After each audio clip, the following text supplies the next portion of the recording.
د کمپیوټر په اړه عمومي معلومات. انسان تل په دې هڅه کې دی چې د سختو کارونو د اجرا کېدو لپاره یو غوره او اسانه لار پیدا کړي چې د تاریخ په اوږدو کې یې بېلابېل سختکالي یعنې هارډویر او ماشینونه جوړ کړي او هر یو یې د ژوندانه په چارو کې اسانتیا راوستې ده.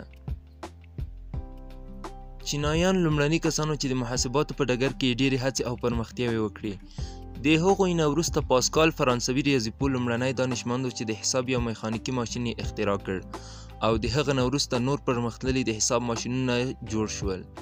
خو په 1822 میلادي کال کې یو انګریز چارلز بابیج چې ډیری خلک یې د کمپیوټر د علم د پلار په نوم باندې پیژني د خپل کار ماشین د جوړېدو لپاره بېلابېلې نظریې مطرح کړې او بیا له دې نظریو څخه بېلابېلې ګټې واخیستل شوې.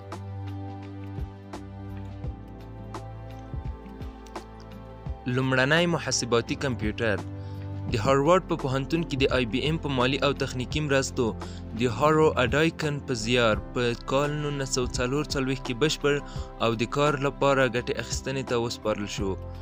دغه کمپیوټر چې د بېلابېلو تخنیکي او الکترونیکي اجزاو څخه جوړ شوی و کټ مټ د نن ورځې جیبي ماشین حسابونو ته ورته و چې د جمع، تفریق، ضرب، تقسیم او داسې نورو عملیاتو د محاسبه کولو لپاره یې ورڅخه استفاده کوله.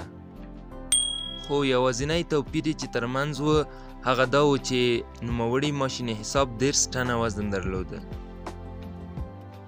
ډیره مننه چې د دې ویډیو تر پای پورې مو زموږ ملتیا وکړه. که مو له داسې ډول ویډیوګانو سره مینه وي نو زموږ یوټیوب چینل در سره سبسکرایب کړئ، د زنګ بټن فعال کړئ ترڅو زموږ له نوي ویډیوګانو څخه خبر شئ. تر بلې ویډیو پورې ښې چارې او ښه ژوند.